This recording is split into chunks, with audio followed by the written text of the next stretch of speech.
Welcome to the Box Score Sports Podcast.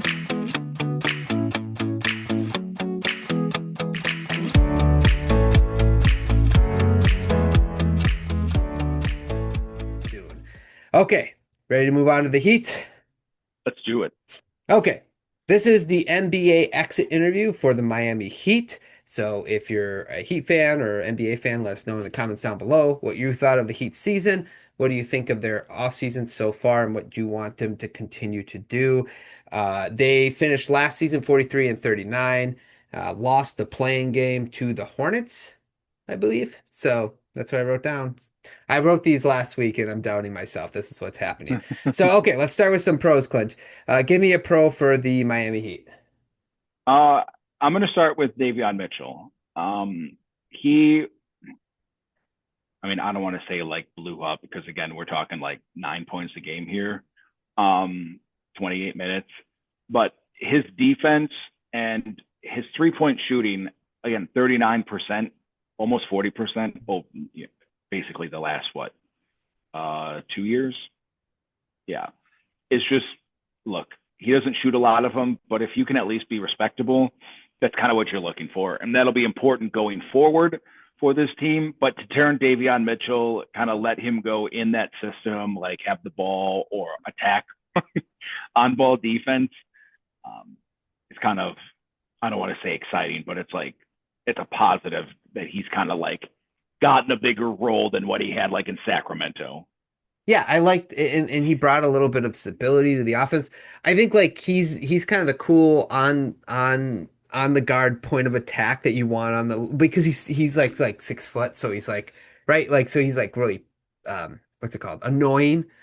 You Yep. know, when he's playing defense, like he's small, but he's feisty. And like this is kind of like if you're not going to have like one of the elite guards in the league, I think this is the type of guard you want on your team. You're not going to have to pay him a ton of money, but he's kind of like you said, he doesn't shoot a lot. He's willing to move the ball, but when he does shoot, he like if he's going to continue to shoot 40%, he's going to be lethal at it.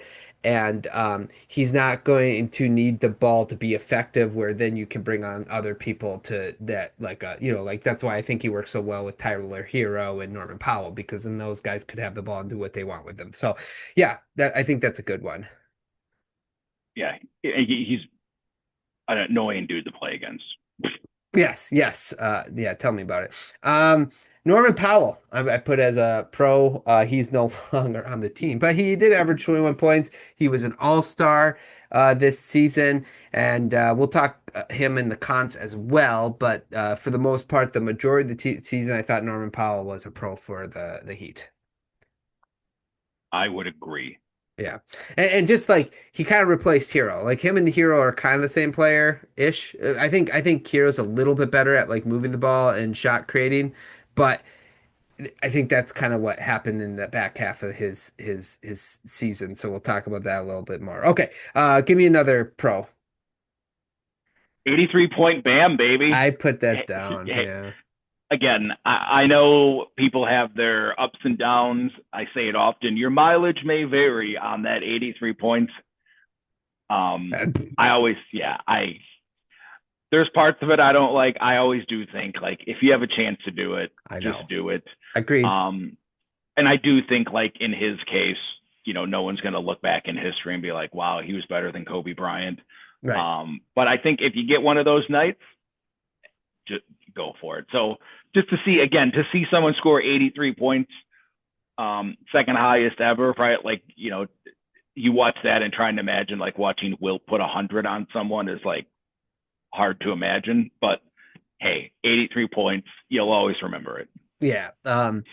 As a fan of the NBA, I hated it when it was happening. But if you're a Miami Heat fan, this is definitely a highlight of the season. Like you have to be excited about it. Like I was talking to Luke about it, and he's like, "Listen, if you were a fan, you were there. This is going to be like one of the most memorable days in your life." And it's like it's true. So yeah, this has to be a pro. Um, Ethical hoops, maybe not, but it's going to be in history. And my man Kobe rolling in his grave right now. But hey, you know what? Good for you, Heat fans. I'm glad you got Yeah. that. It's like you don't got anything else in your life. Might as well have Bam scoring 83 points. Hang the banner. That's right. Jaquez's resurgence. He had a rough year last year. He came back this year and just kind of had a resurgence. And I think a part of it was the way the Miami Heat switched up their offense. 15, 5, and 5. It's a nice building block for them for the future. Yeah. Yeah, and I was just gonna like to summarize this because again, we're late on this, so a lot of this has changed. But just Eric Spoelstra and like the development that they do for guys, and not just give up. Because you're right.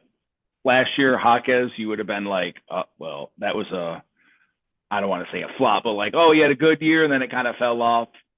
Things adjusted. He looked much better.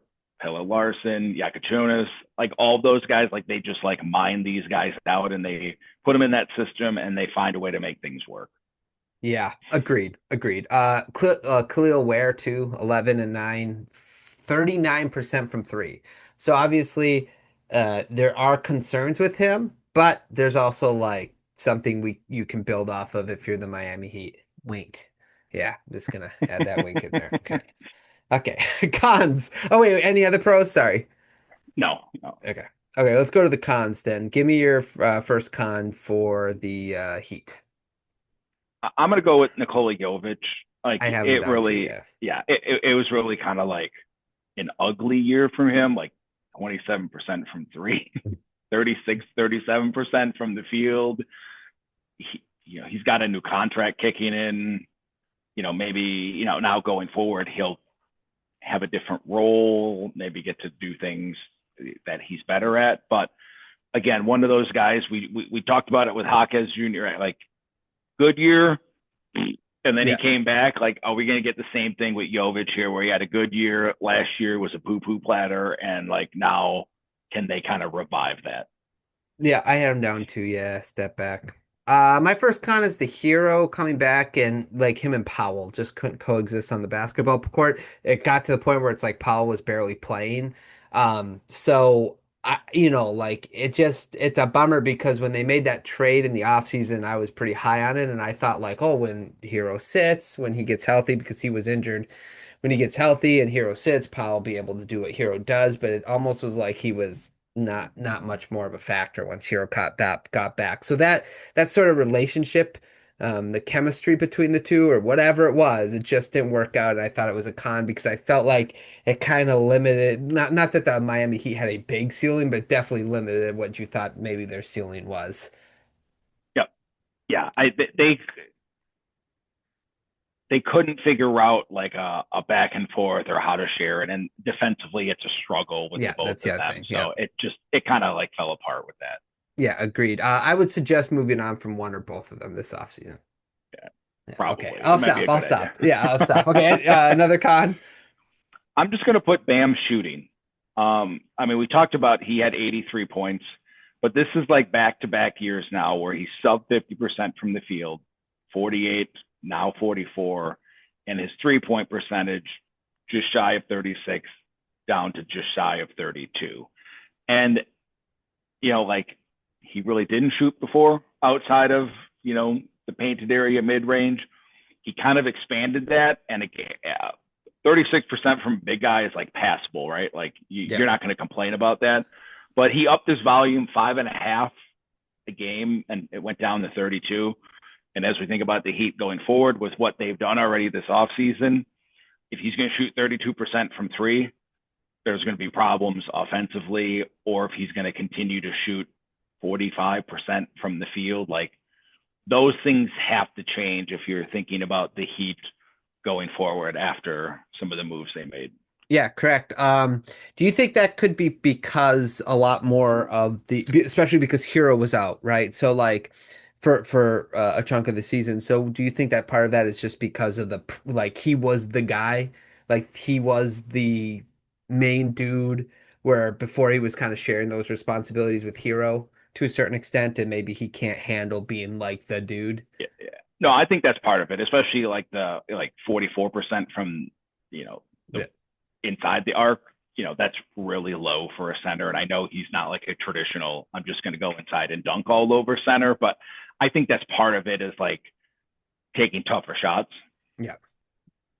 I agree with that. So now, with, like you said, with the offseason moves, we'll see how that will change. Maybe with having less pressure, those numbers will go up. Um, any other cons? No, Yeah, me neither. Okay, let's go to different. What would you have done different if you were the Heat this season? I think they played it probably pretty good, right? Yeah, Like they held off. I guess in a perfect world, you probably could have made the Giannis trade at the trade deadline, right? Like got him for a playoff. Right? He ended up getting hurt. But if you could have got him in the door sooner, like if you could have got the Bucks desperation up and maybe kept a couple, maybe kept Yakachonis or something like that in the deal. But they didn't make any big moves, right? Because this was always on their horizon. So to not, blow all your powder like on the John Morant trade, yeah, Miami was one of those teams that I think Bam and Giannis share an agent, so I'm sure there was some communication there about, hey, maybe you want to hold off on this. So I don't know if there's a whole lot that they could have done different. They kind of did what they always do, kind of hang around and be annoying. And I mean, they lost in the play-in, but they kept their powder dry and they got to do what they wanted to once the season ended. yeah, I agree. And I kind of agree. I don't know, like you said, the honest right. This is the super nitpick of nitpickiness. Is just like, was there a move they could have made with Powell, knowing that he was probably going to maybe not, like maybe they wanted to keep him, but like he was like we all could see we could see that there was a chance that like him and Hero would not coexist defensively in the way they play offense. So as big of a season as they had, I wonder if there was any possible way to get something for Powell at the trade deadline. That's it. And that's the super nitpickiest of nitpicks because I don't know if there was something there teams are interested, but I try to have an answer for each one of these, and that's the one I put down. So Yeah, and that's pretty good, but you're right. Sometimes it's hard when the team like accomplishes probably what they want to do right after the season. But right, correct. when you're going to lose Powell for nothing, you're like, could we have traded him for some kind of pick or some kind of asset? But Right, correct. Yeah. Yeah. Um okay, grade the Heat's off season. I'm sorry, grade their season. I'm trying to remember where I had them. Okay, you want me to tell you? You had a Yeah. 9 in the East. So All right, right. kind of Cool. right where they were. Yeah. Yeah. Yeah. My gut was 3 stars, right? Like things kind of Yeah. went kind of how you'd expect. A little uglier in stretches, a little better in stretches. But the Heat are like one of those teams that are never going to win 18 games, right? Right. Especially with Eric Spoelstra, they're just not going to. So I know they always have big aspirations, and being the 9 seed or 10 seed and losing in the play-in is not their goal, but it's kind of what we saw for the season. It's kind of how it ended. Yep. I had 2.5. So they finished a little worse than I thought, and I just thought the way now I know Bam got tripped up and they lost to the Hornets and they probably would have won if maybe Bam played. But again, who knows if they would have got into the playoffs anyway. I just thought they were kind of a playoff team. And I thought the way the hero Powell and I knocked him off a half for that Bam game. I'm just kidding. I did not, but I wanted to tell you that. I'm just joking, guys. Just joking. Okay. Okay, let's go to the off season. So it's funny, for the off season I said reset around the young core. That's what my first original notes were for this team. However, they made some moves. We know what they did. What would you like to see them do the rest of the off season? Yeah, so they just got to bulk up on their shooting. Yeah. Again, you look at their lineup as it sits today at 10 p.m. on July 14th, before this comes outdated, pending any moves, right? Yep. Mitchell, Hardaway, Wiggins, Giannis, and Bam. I mean, that's fine. It's not going to blow you away. You're lacking a lot of creation, a lot of reliable like shooting if you're thinking big term. So they got to bulk up in that and size. I know they have size between Giannis and Bam, but the rest of it is not overly inspiring behind that. So, I mean, obviously, if they land LeBron, like that's the home run that they probably need to make next season, like the aspirations that they have. Um, Otherwise, again, with these minimum contracts, you got to like find what you can and hope guys get bought out and bring them in. Yeah, this was one team I'm surprised they didn't try to with the Simons deal, for Anthony Simons, the 2 year like 12 million. I'm like, how does this team not be like, hey, we need that dude on our team and we'll play you like 2 extra million, like we'll do 14 instead of 12 or whatever. But yeah, just you're right. Shooting, they got Hardaway Jr. He's like a fine regular season player. He's somebody that in the playoffs you can't totally count on, which is, needed for what they want to do. I know that like there's I think DeRozan's like there's like news about DeRozan maybe being part of the team, but I'm just like I don't know if that's exactly what you need, because you kind of need more spacing than that. But anyways, yeah, I think building around Giannis and Bam with a bunch of shooting and getting solid defenders is going to help you get where you want to go. Um, Now, real quick, give me your long shot before we just continue this conversation. I mean, their long shot is LeBron. Yeah. That's like to get him because outside of that, they really can't do anything else. It's minimums after they made the Giannis trade. Um, so getting LeBron back is I don't even want to say the longest of long shots because they're on the final of 4 or 5 teams that he has to pick. But I mean, I think that's their stab in the dark right now to become a contender. Yeah, I feel like too, maybe another one, and maybe it won't happen till it's closer to trade deadline, but just like can you get Wiggins for somebody that maybe fits better with Bam because he has a big contract?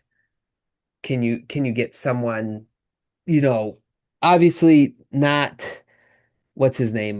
Trey Murphy Jr. Of the third, I should say, would fit better, I think, with Bam and Giannis, but he's probably too much for what they, can afford as far as assets. But somebody like that, um, because even like you mentioned LeBron, I don't know how you feel about it, but like with LeBron next to Giannis and Bam, I just don't feel like that's a seamless fit. Bron needs space and he needs the ball and Giannis needs the ball and space, and then you kind of put like LeBron's been shooting the ball better at three the last couple of years. That's great, but like Giannis and Bam are not going to space the floor the way you want for LeBron. So I just feel it, and they're all big and clunky. I don't know. I don't know if I like that. Yeah, I don't think it's match made in heaven. I think it's the East. LeBron will kind of do his thing.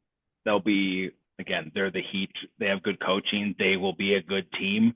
But I think right, some of these other teams, assuming a healthy Knicks team, even assuming a healthy Pistons team, like the way those teams can play defense and force you into doing things you don't want to do, I think it's going to be a challenge. And even if you think further than that, like I think the Thunder or Spurs are like matchup nightmares for a team like this when you have 2 or 3 like clear weaknesses Yeah. that they can focus on.